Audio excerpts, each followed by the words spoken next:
Buenas tardes. I'd like to thank the BIM Committee of Peru and CONSTRUCCIÓN for the opportunity to present at this event, and for the municipality of Cusco for hosting. It's given me the opportunity to return again to Cusco and to Machu Picchu 10 years after my last visit. We've heard some really interesting presentations over the last couple of days about some really good successes in individual companies and projects. But I'd like you to think about what would happen if everybody worked in this way. What would happen within Peru if we were all working in a digital way, driving innovation, efficiency, and delivering better outcomes for our clients? What would that look like? How much more improved would the country be? We face a number of challenges across the world, and Peru is no exception. Population growth and the movement of large numbers of people from the countryside into our cities.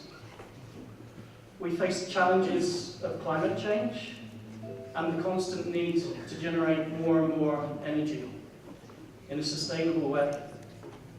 We also need to provide social services to our citizens, like clean water, power, education, and healthcare. And our governments are working to find the best ways to solve all of these challenges. But all of these challenges have something in common. They all rely on construction and the built environment. They all rely on the results of the work that all of you do. Now, unfortunately, we've heard from a number of presentations in the last couple of days that we don't yet have a perfect industry. We've seen the charts with low productivity in construction, not good innovation across the entire industry. From one of the studies I found, 3 out of 5 of our projects are completed late, and almost certainly over budget. And it's been estimated in a number of different studies that as a whole, our industry is 30 to 35% inefficient. Almost a third of the output and the effort and the cost we incur is wasted. And there's a couple of sentences at the bottom of this slide that I'm going to read out. The report suggested that the tendency of clients to simply accept the cheapest price created a situation where tenderers would submit low bids and then make up their income by reducing quality or making claims. I don't know if many of you can recognize that situation, with clients looking for the cheapest possible option, and then there being compromises, issues, legal actions, or poor quality.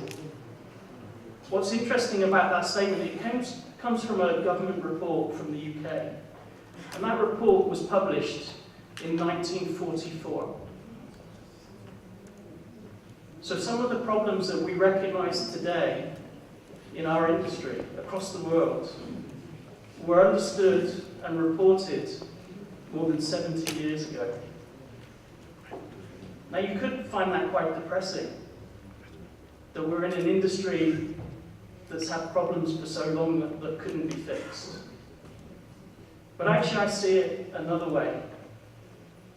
If you take this in a positive way, it really feels like, with the innovation that we're seeing, with the technology that's evolving, and with the outcomes we're starting to achieve, that we have an opportunity to change this. And for a once in a lifetime, we can be the group that makes this industry better and delivers the solution to those problems that our governments face and need to be delivered and increasingly challenging to be delivered. We can be the ones to make that change. And BIM is a key enabler to make that possible. And we've seen the examples of that, of what can be achieved when we apply the right ways of working, the right innovation to our built environment. Now, I don't know what you feel like when you come to work every day. Do you think about the activity that you do, whether it's project management or modeling, CAD drawing? Do you ever think about the result of what your work delivers? The buildings that get created, the infrastructure that gets developed? Do you ever think about what happens with the people that then use those buildings? The people that recover from health issues because of the hospitals you build? The children that are educated because of the schools you build? The citizens that can travel to work and drive the economy because businesses operate in your built environment? To me, my motivation comes from the purpose of what we do, not the activity. And if you think about the purpose of what you do, then it can be incredibly motivating. I find it so motivating that I recently delivered a presentation called "I Have the Best Job in the World," because I'm contributing to something that could make a real difference to the world and to the citizens across the world. And if you think about it, in reality, you are as well. I don't have to be the only person that has the best job in the world. All of you can as well. And if we continue to develop and if we continue to deliver the innovation and the improved outcomes that we need, it's possible. The challenge is, this change won't happen fast if it's delivered one organisation at a time. We've seen some great examples of forward-thinking organisations in the last 2 days, but that won't change Peru and it won't change the world quickly. We need change across an entire industry, across an entire country. We need government to work with industry to make that possible. What we've seen in the last 2 years is a number of governments understand this and have launched national BIM programs to make this a reality. We see this across Europe, Asia, North America, and increasingly in Latin America as well. My colleagues and I are working with governments in Chile, Mexico, Brazil, and we're starting conversations with governments of Colombia and Argentina to start to introduce national programs to help drive consistent change across the industry to provide the outcomes that we need. But what does a national BIM program look like? I'll give you the UK as an example. Back in 2011, we launched our UK BIM strategy. At the time, the economy wasn't good. Following the crash of 2008, our government didn't have enough money to invest in the spending that we needed. But rather than cut our budgets, we decided to work on a strategy that enabled us to build more with the same money by achieving a 15% saving through efficiency, through initiatives like BIM. We also wanted our construction sector to be more competitive, and we wanted to deliver better outcomes to our construction clients, particularly our government clients. We had the support from our ministers, and we worked on a 5-year program of introducing this change in the UK. What we delivered was a program that had 4 main elements to it. If you start at the bottom of the diagram, the foundation of public leadership. And I'll explain all of these in a second. On the left of the diamond, building communities and effectively communicating across an industry. Moving to the right of the diamond, developing the tools, the standards, and the frameworks that would allow everybody to understand how to implement this in a consistent way. And then at the top of the diamond, building our capability through delivering these ideas on our projects, learning from what worked and what didn't work, and making the next project better again. Looking at public leadership, and I think one of the other speakers presented these numbers yesterday. These were the objectives that our government set for our construction industry by 2025. Reducing our costs, not just in construction, but for the whole life of our assets by 33%. Delivering our built environment 50% faster with 50% lower emissions and a 50% improvement in exports. Now, I think some people, when they saw these numbers, thought that the government was crazy. How could it be possible to deliver such savings?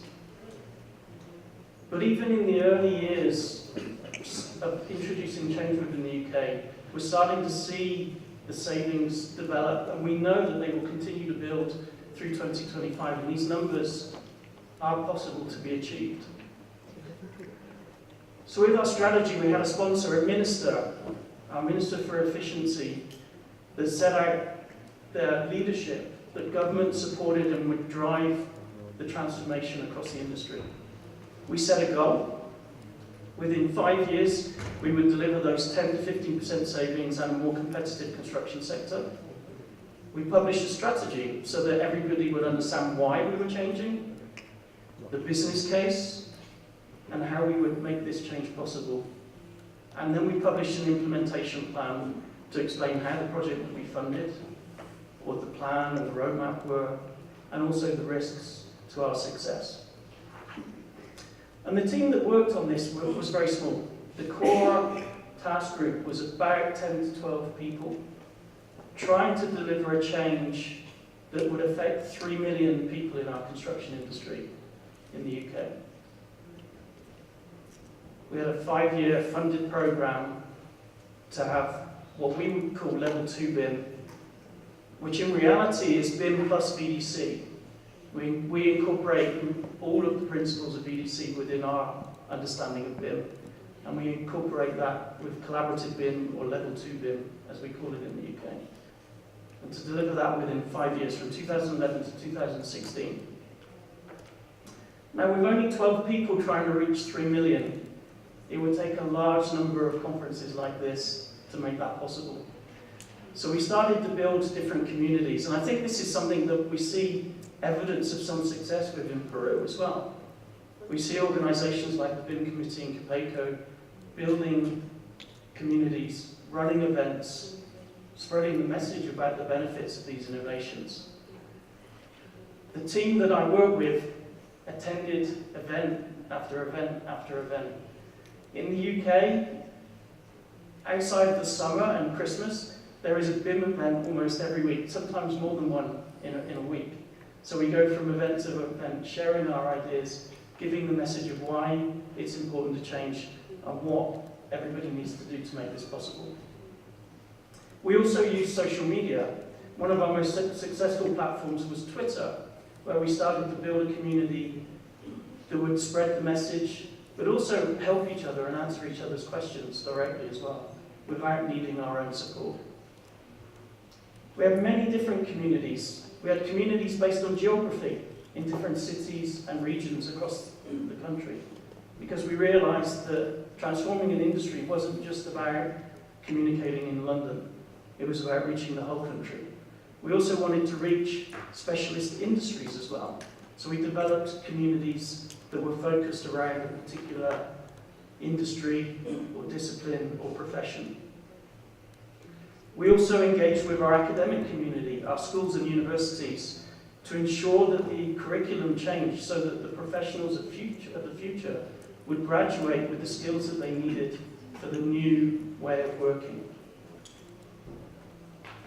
Then we defined our tools, and we built a model, a fairly simple model, to break down the different component elements of BIM, looking at our policy, commercial, and legal considerations, technical considerations, including security, the processes that we would want to follow to work in a collaborative way, manage information, exchange information, and then also the people implications, thinking about change, skills development, roles and responsibilities, and the incentives we would use to help people to change. We developed a suite of standards because we recognized that it was important that the change was consistent. We have 3 million people employed in the industry in the UK and 300,000 companies, which means that the average company size in the construction industry in the UK is around 10 people. It's incredibly fragmented, and we needed to be able to ensure that those 300,000 companies could work together and have a common language and a common process and a common understanding of roles and responsibilities. So we use standards as a way to make that possible, to share that common way of working. We developed guidance on the legal implications of this new way of working, this collaborative way of working, so that we could clarify things like who owns the information when it's created. That's an important consideration because that information has a value. So we needed to be able to be clear on where the ownership stays, as well as the liabilities and the limitations on those liabilities for the different people that contributed to that information as well. We developed a simple learning outcomes framework so that training providers, education establishments like universities, and individual learners could understand what was required to learn BIM. We didn't deliver training directly to those 3 million people. We made it possible for our universities and training providers to deliver that training for us based on a consistent framework. And then we worked on building capacity with our clients and with our industry through our early projects. And some of those projects were large projects. You heard from Malcolm this morning about Crossrail and how these principles were applied on the biggest project in Europe at the time of its time.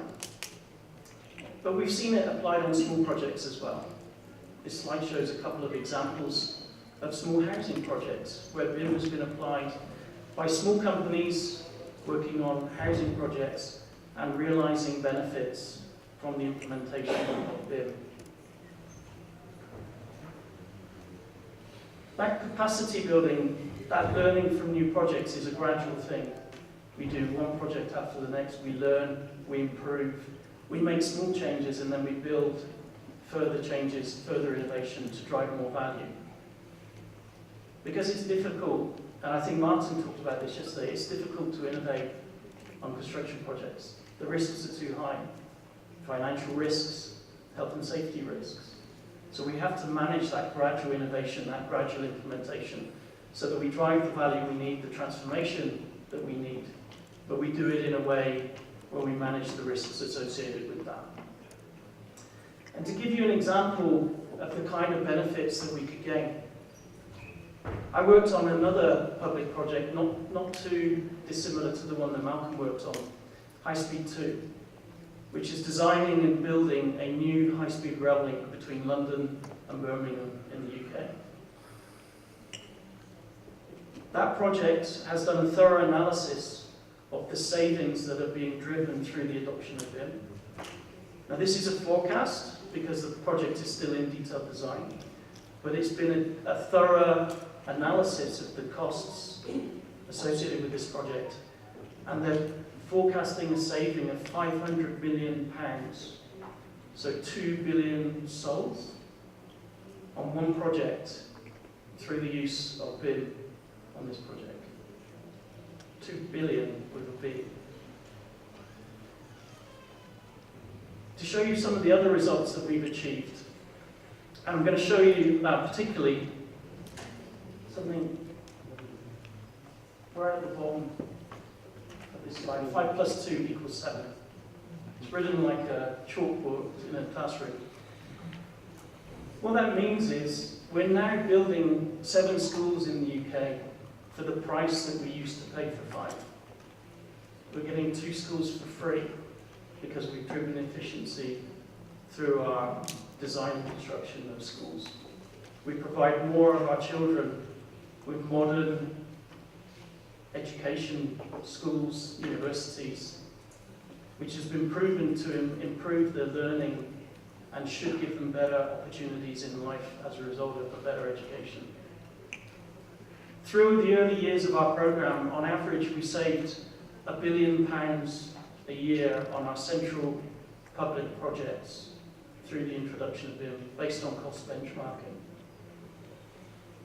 So even in the early days, we may not be getting close to that 33% yet, but we're already seeing some tremendous benefits, some tremendous savings.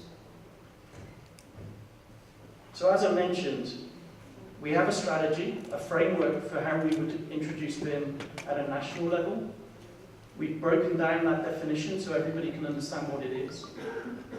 And then we publish a methodology and we provide support to different countries to collaborate together to make this possible. I'll give you an example of that collaboration. I'm the program manager for the EU BIM task group. This is a collaboration of more than 20 countries across Europe, working to define common approaches to the implementation of BIM in Europe. We're 2 years into a 3-year program, and it's been one of the most successful construction programs that the European Commission has co-funded. We managed to get 20 different countries in a region to agree with each other. I don't know if it's the same here, but can you imagine what it would take to get every country in Latin America together and to get them all to agree on a way of working and a way of using BIM? It's quite a challenge, but we were able, with 20 countries in Europe, all who have their own strong identity, culture, industry, and ways of working, to agree a common approach. Because we recognise there's value in working in a common way. We can improve the possibility of trade between our countries. We can share our learning with each other and all become better as a result. And we're starting to build these collaborations in Latin America as well. The first that we signed following an announcement from President Bachelet in Chile was an agreement between the UK and Chile to support their national BIM programme, Plan BIM, working through government ministries such as Corfo and the Ministry of Public Works, and then subsequently with a number of other ministries across the Chilean government as well. Chile recently visited the UK to give us a status report on their programme after 18 months of progress. And they told us that they believed they'd made 3 years of progress because of the learning that they were able to receive from our experiences in the UK. But we don't just have a one-way collaboration. We're learning a huge amount from the work that Chile has done as well. And we're improving our ways of working and our programs because they've found ways of improving on the ideas that we initially developed. We've created a two-way collaboration that's beneficial to both of our countries. We've signed a similar agreement with Brazil, and we hope shortly to sign a similar agreement with Mexico. And I'm hoping that we can start a conversation to create the possibility of collaborating between the UK and Peru as well. I'm hoping to find the right contacts in the Peru government, and we want that to be at the national level, at the regional level, and at the municipal level, because we have to reach all levels of government if we want the transformation to succeed across the entire country. We have a model, we understand how this works, we understand that you can't just take UK BIM and copy and paste to Peru. But by working in collaboration, we can take our ideas and our lessons and apply them to the Peru reality, to the Peru culture and the Peru industry, to make this possible here as well. We don't want to stop there though. As we found in Europe, we believe there's also a significant benefit in regional collaboration. So we'd like to start to develop regional collaboration around BIM in Latin America too. I believe there's already plans to hold a regional Latin American BIM Congress in Santiago early next year.